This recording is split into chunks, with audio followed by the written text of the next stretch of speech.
On January 4 and 5, 1967, delegates and representatives from both the federal government of Nigeria and the eastern region, led by Lieutenant-Colonel Emeka Ojukwu, met in Aburi, Ghana, to agree on what is now known as the Aburi Accord.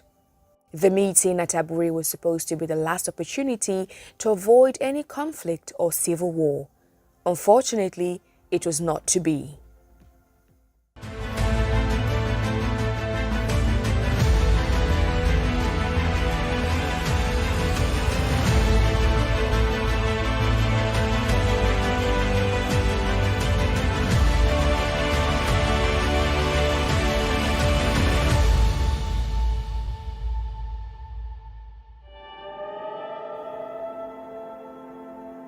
After the first military coup that installed Major General Johnson Thomas Aguiyi-Ironsi as Nigeria's first military head of state on January 16, 1966, the northern soldiers had started planning, by May 1966, the revenge of their leaders who had been murdered in January. The northerners were the major casualties of that coup that was carried out by soldiers mainly from the east. To them, it was an Eastern-favored coup as Aguiyi-Ironsi's regime was believed to be extremely partisan.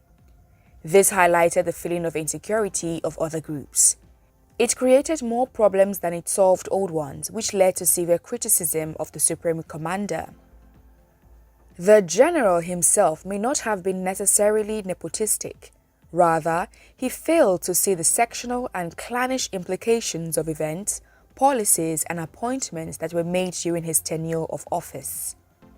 194 days after taking office, Aguiyi-Ironsi was murdered in a northern counter-coup on July 29, 1966, and for 3 days, the nation had no recognized leader until Lieutenant-Colonel Yakubu Gowon succeeded the late head of state on August 1, 1966.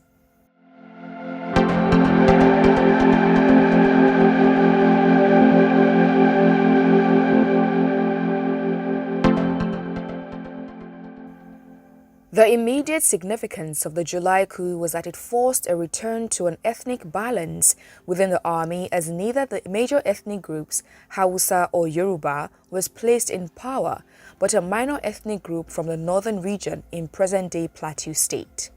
In the confusion that followed the second coup d'etat, the slender confidence that remained between the Igbo and the northerners was shattered. Disturbances broke out in the east, but even more so in the north after August 1, 1966. The mass killings of the Igbo in the north were a deplorable act that was condemned by Nigerians, including the military governors. With the counter-coup of July 29, 1966, the political development of Nigeria's federal structure took a different turn. It was accentuated even more by the fact that the Eastern Regional Government in Enugu immediately threatened secession if certain grievances and demands were not met. The immediate concern of the federal government, therefore, was for it to find ways to appease the East, so long as such concessions were within the framework of one Nigeria.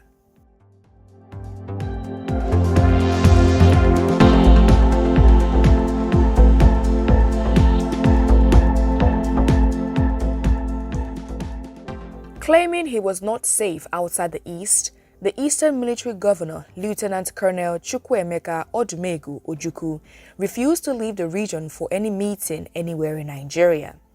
In a rejoinder, the federal government too argued that the Nigerian leader, Yakubu Gowon, should also not go to the East for a meeting. His life, they also claimed, was not safe there either. Tension mounted, and Lieutenant General Joseph Arthur Ankara of Ghana offered a neutral meeting place. The venue was Aburi, Ghana. The Aburi meeting started on January 4, 1967 and lasted for 2 days. Aburi was significant for several reasons. First, that the leaders met at all was an achievement in itself. But even more tangible was the fact that the leaders agreed that force would not be used to settle the brothers' palaver. There was also the question of the disposition of Nigerian troops and the reorganization of the army after the second coup on July 29, 1966, and the subsequent killing that followed in May and September. Further, Ojukwu said that his region was perturbed that, contrary to Gowon's promise on August 9, 1966, that all soldiers would return to their region of origin, northern troops still occupied the western region. Gowon replied that his promise of August 9 applied to the repatriation of soldiers of northern origin stationed in the east back to the north, and those of eastern origin stationed in the north back to the east. He had fulfilled his promise, he said. He then emphasized that soldiers of northern origin would remain in the west since there were only a few Yoruba in the Nigerian army. Ojukwu was not satisfied and further insisted on a reorganization of the army on a regional basis. Gowon was also firmly opposed to splitting up the army. Ojukwu claimed that Nigeria did not have a central government since the country, as a result of the second coup and its aftermath, resolved itself into three separate sovereign areas: the Lagos West-North area, the Mid-West area, and the East area. But Gowon insisted that Nigeria was still one nation, an entity composed of 4 regions and a central government in Lagos. Ojukwu then proposed that the situation in the nation necessitated a drawing apart of the regions because the separation of forces, the separation of the population is, in all sincerity, necessary in order to avoid further friction and further killings. The other leaders, who all wanted one Nigeria, agreed to Ojukwu's proposal, but apparently without understanding the implication. This was the bombshell of Aburi.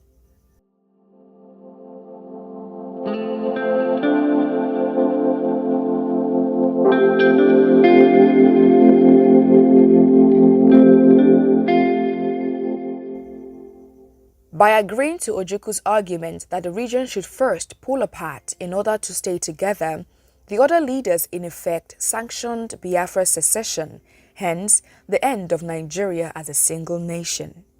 They attended and left the Aburi meeting with the firm belief that Nigeria should and would continue as one nation. But they had gone to that meeting, as it seems, without adequate preparations in terms of a crew of legal and political advisers which such a meeting demanded. They had gone to Aburi in a spirit of comradeship. Ojukwu, on the other hand, meant business. He arrived in Aburi with a strong team of legal, political, and economic advisers, secretaries, and realms of paper. Not only did the other leaders agree with Ojukwu that the regions and people of the nation should first draw apart, but they also agreed to the latter suggestion that there should be no more supreme commander of the army, hence no head of government or head of state. What Ojukwu wanted was that whoever was at the top should be a titular head who would only act when all of them have met and taken a unanimous decision. Since the unanimous decision of all the regions was required before he could act on all matters which affected any of the regions or the nations as a whole, the commander-in-chief and head of a government was only so in name. He would still be a titular head. The point of the agreement at Aburi was that each region would be responsible for its own affairs and that the federal military government would be responsible for matters that affected the entire country. A simple enough concept. Afterwards, the officers toasted their reconciliation and agreement with champagne. The federal delegation's jubilation was such that on his plane flight home, Ojukwu asked one of his secretaries whether the federal delegation had fully understood the implications of what had been agreed. However, no one at Aburi other than Ojukwu really understood the constitutional implications of what had been agreed. Ojukwu was obviously delighted with this, hence why he was in such a hurry to implement the decisions that were taken, and why Gowon had to break his promise.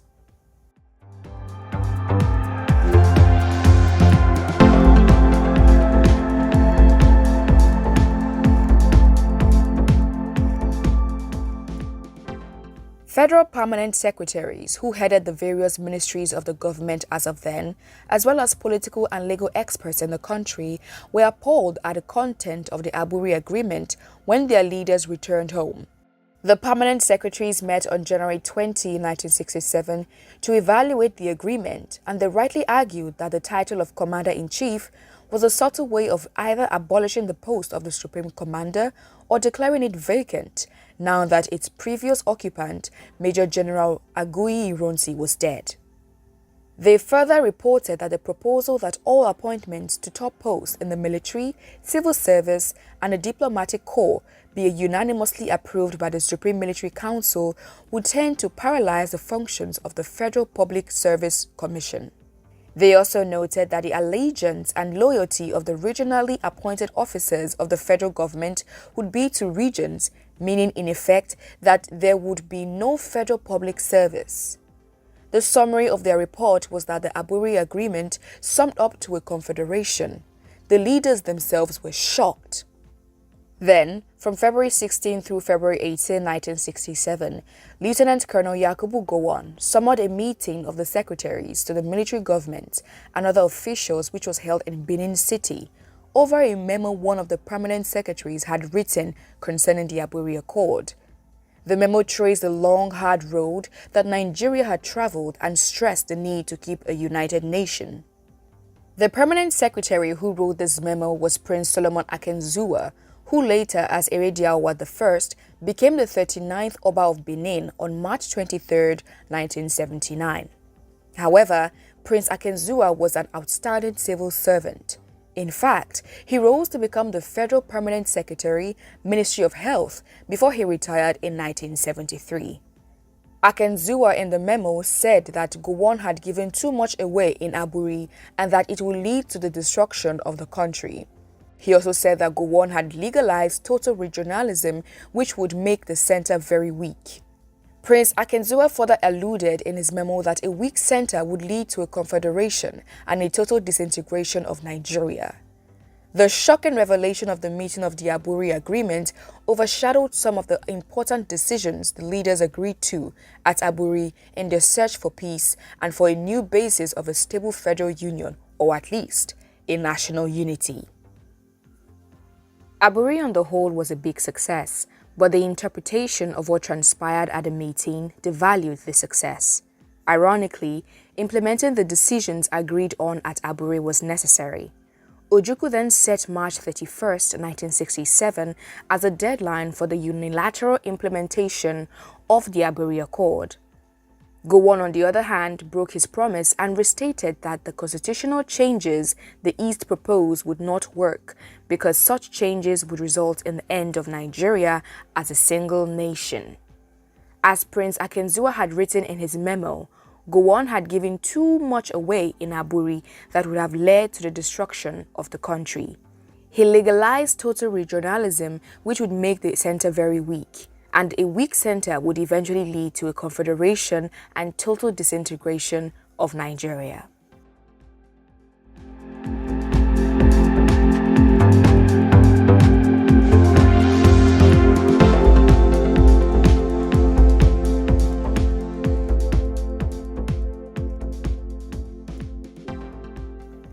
While the Federal Permanent Secretaries were evaluating the documents to which their leaders were signatories, Ojukwu and the East had grown tougher with their demands. On their own, the other military leaders on March 17, 1967 issued a significant policy, Decree No. 8, which conferred far more powers on the regional governments than ever before. This was deliberately done in the hope that the new and greater decree of decentralization would placate the East so that it would not secede and a potentially subsequent brutal war would be avoided. This Decree No. 8 ignored the report of the permanent secretaries but did not fully concur with Ojukwu's demands. It also decentralized the government to such an extent that the regions were virtually autonomous units in which each of the regional governor had executive powers. However, Ojukwu would reject the decree because a part of the decree stated that no region shall exercise its executive authority so as to impede or prejudice the exercise of the executive authority of the Federation or to endanger the continuance of federal government in Nigeria. Further, it provided that the Supreme Military Council can also take appropriate measures against a region that attempts to secede from the rest of the Federation and could take over the functions of that region. The part Ojukwu and his Easterners hated the most stated that the federal government could declare a state of emergency in any region which violated any of the above provisions on the consent of the remaining 3 regions instead of the unanimous decision of all the 4 regions. As a result, Ojukwu set March 31st, 1967 as the D-Day for the unilateral implementation of the Aburi Agreement. But the East did not secede. Instead, it seized all federal revenue that came from that part of the country.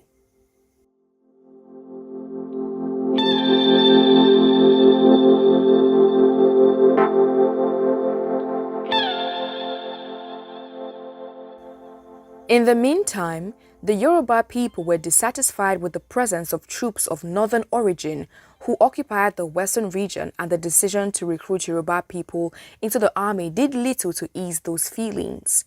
So, the Yoruba, through Chief Obafemi Awolowo, proposed that should Ojukwu and the East secede, the West would feel free to follow suit. The federal government was caught pants down while Ojukwu and his followers in the East popped champagne.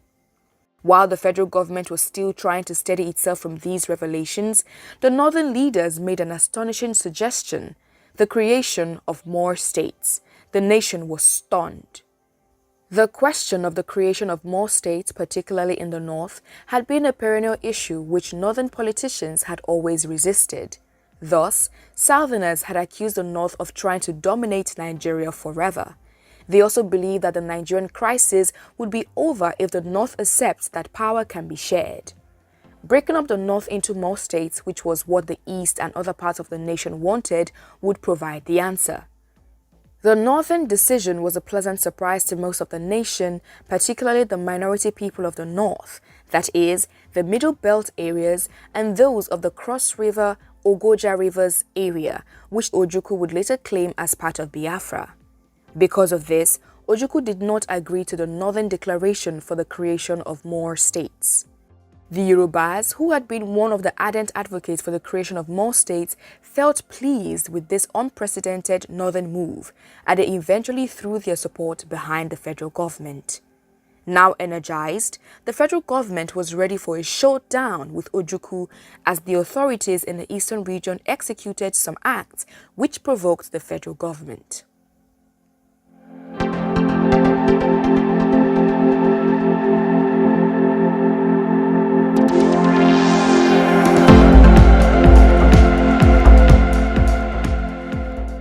These acts included the seizure of over £200,000 worth of produce belonging to the Northern Region Marketing Board that was in Port Harcourt in the east, awaiting shipment.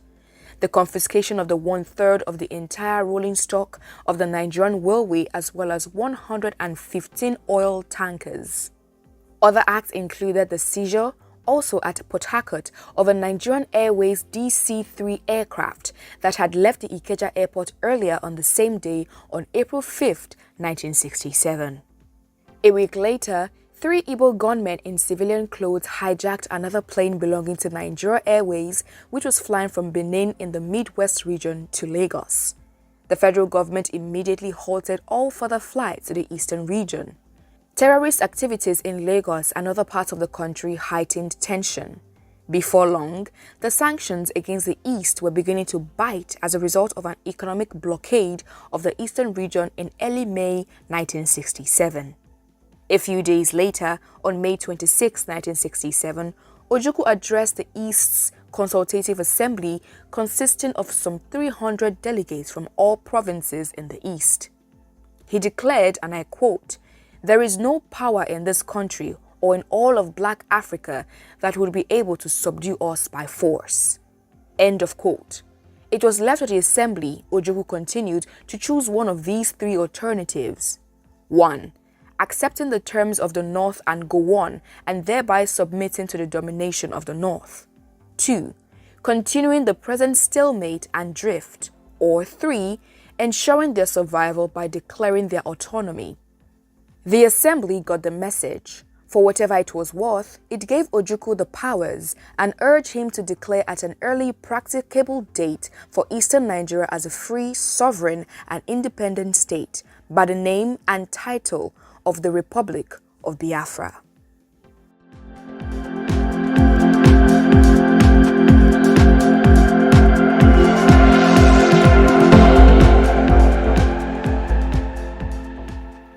The authorities in Lagos had anticipated the move and had prepared for it. On May 27, 1967, Gowon declared a state of emergency for the entire nation and announced that he had assumed full powers for the short period necessary to carry out the measures which were now urgently required. Decree No. 8, which was promulgated deliberately to appease Ojukwu and the East, was abrogated. Gowon also announced that Nigeria was divided into more states, 12 in all. Nigerians were jubilant as the minorities felt secure and out of domination by the majority of people within the former regions. The northern region was broken into 6 states: Northwestern, North Central, Northeastern, Benue Plateau, Kano, and Kwara, thereby cracking its monolithic posture. The East was broken into 3, with the Igbo people having their own state, East Central, and the non-Igbo minority peoples in the East, 2 of their own states, Rivers and Southeastern. The Midwest remained as it was. Some areas of the western region like Yaba, Ikeja, and Ikorodu were carved out and merged with the federal territory of Lagos to form Lagos State. What remained of the western region became Western State. The creation of more states in the country pushed the East Central State, the Igbo heartland, into an interior pocket, cut off from the coastal oil reserves and its 2 seaports of Port Harcourt and Calabar. Thus, the lack of seaports for the East Central State was not unique. For the secessionists, the creation of more states was a bombshell, a political reality which they refused to accept or even believe. They began to speed up the withdrawal of the eastern region, which would include, according to them, the 2 new states of Rivers and Southeastern, with capitals in Port Harcourt and Calabar, respectively. On May 30, 1967, Ojukwu proclaimed that the territory and region known as Eastern Nigeria, together with her continental shelves and territorial waters, shall henceforth be an independent, sovereign state of the name and title, the Republic of Biafra. A new flag was hoisted in public buildings in the East, and the police and army appeared in different uniforms. A national anthem that sounded like Sibelius Philandia, and which Dr. Nnamdi Azikiwe later claimed was plagiarized from his poem Ode to Onitsha, was broadcast. While nothing particularly dramatic happened for the next 30 days, the atmosphere was tense. Though Gowon had his own share of the blames, especially his carelessness after Aburi, he did everything possible to prevent the Nigerian balloon from bursting and to appease Ojukwu to the extent that many Nigerians were doubting whether the federal government was a sick dog that could neither bark nor bite. Nigeria's political instability had now been pushed to its limit.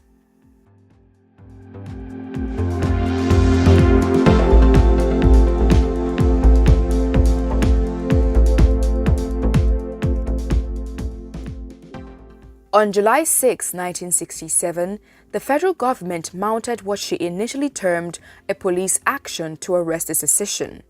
Subsequent events soon showed that it was not a mere police action. It was much more serious than that, particularly with the rebel capture of the Midwest region through another Igbo-engineered plot in the small Benin garrison on August 9, 1967. The assault on the Midwest had been a miscalculation that led to the Midwest boomerang when the federal military government mounted a counter-offensive with Lieutenant-Colonel Murtala Mohammed at the forefront.